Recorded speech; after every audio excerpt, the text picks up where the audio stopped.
الحمدللہ رب العالمین والعاقبۃ للمتقین والصلاۃ والسلام علی سید الانبیاء والمرسلین وعلی آلہ الطیبین وصحابہ الطاہرین اما بعد۔ اعوذ باللہ من الشیطان الرجیم، بسم اللہ الرحمن الرحیم۔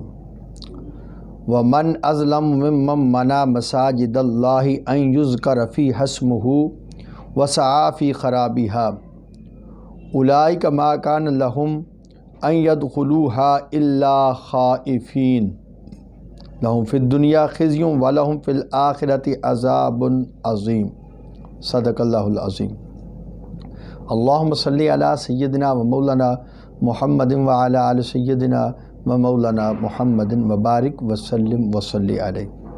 تفسیر نور القرآن، سورۃ البقرہ، آیت نمبر 114 ہمارے آج کے درس شریف کا موضوع ہے۔ سب سے پہلے تلاوت کیے گئے قرآنی الفاظ کا اردو ترجمہ اور پھر ان الفاظ کے تحت جو ارشادات حضور قبلہ فرید العصر رحمہ اللہ تعالی آپ نے بیان فرمائے ان کو پڑھنے کی سعادت حاصل کریں گے۔ اور اس سے بڑا ظالم کون ہے جو اللہ کی مساجد میں اس کا نام ذکر کرنے سے روکے اور ان کو برباد کرنے کی کوشش کرے۔ انہیں مناسب نہیں تھا کہ مسجدوں میں داخل ہوتے مگر ڈرتے ڈرتے۔ ان کے لیے دنیا میں بھی رسوائی ہے اور آخرت میں بھی بڑا عذاب ہے۔ ان قرآنی الفاظ کے تحت حضور قبلہ فرید العصر رحمہ اللہ تعالی کچھ یوں بیان فرما رہے ہیں۔ پچھلی آیت مبارکہ میں یہود و نصارہ کے ایک دوسرے کو بے دین کہنے کا ذکر تھا۔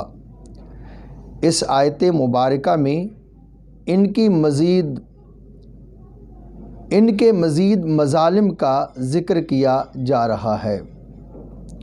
امام ابن جریر نے مجاہد کے ذریعہ سے یہ بیان کیا ہے کہ عیسائیوں کی کبھی حرکات میں ایک بری حرکت یہ بھی تھی کہ بیت المقدس کی بے حرمتی کرتے تھے اور لوگوں کو وہاں پر نماز پڑھنے سے روکتے تھے۔ حضرت قتادہ رضی اللہ تعالی عنہ فرماتے ہیں، ان لوگوں سے مراد وہ عیسائی ہیں جنہوں نے محض یہود کی ضد اور ہٹ دھرمی کی وجہ سے بخت نصر بابلی کی بیت المقدس برباد کرنے میں مدد کی تھی۔ ابن زید فرماتے ہیں، ان ظالموں سے مراد وہ قریش مکہ ہیں جنہوں نے حضور صلی اللہ علیہ وآلہ وسلم کو حدیبیہ کے مقام پر روک لیا اور عمرہ کرنے کے لیے مسجد حرام شریف میں داخل نہ ہونے دیا۔ اس وقت یہ آیت کریمہ نازل ہوئی۔ روح البیان میں اس کا شان نزول اس طرح درج ہے، عیسائیوں کے ایک بادشاہ تیتوس نامی نے بخت نصر بابلی کی مدد کی اور بیت المقدس کی بربادی میں حصہ لیا، یہود کو قتل کیا، تورات کو جلایا، بیت المقدس کو اجاڑ دیا اور بیت المقدس میں مردہ سور پھینکے۔ سیدنا عمر فاروق رضی اللہ تعالی عنہ کے زمانہ تک بیت المقدس اسی حال میں رہا۔ پھر حضرت عمر رضی اللہ تعالی عنہ نے فتح کسریٰ کے بعد یہاں پر اذان و نماز کا اہتمام کرایا۔ اس کے بعد بیت المقدس پر پھر ایک دور گزرا۔ صدی سے کچھ زائد عرصہ انگریز قابض رہے۔ اس کے بعد پھر ایک دور آیا کہ سلطان صلاح الدین ایوبی علیہ الرحمہ نے 555 ہجری میں فتح کیا اور اس کی رونق کو بحال کیا۔ ان دنوں پھر بیت المقدس شریف جو ہے عیسائیوں کے قبضہ میں ہے اور ملت اسلامیہ خصوصاً فلسطینی نوجوان اس کی آزادی کے لیے پریشان ہیں اور سر دھڑ کی بازی لگائے ہوئے ہیں۔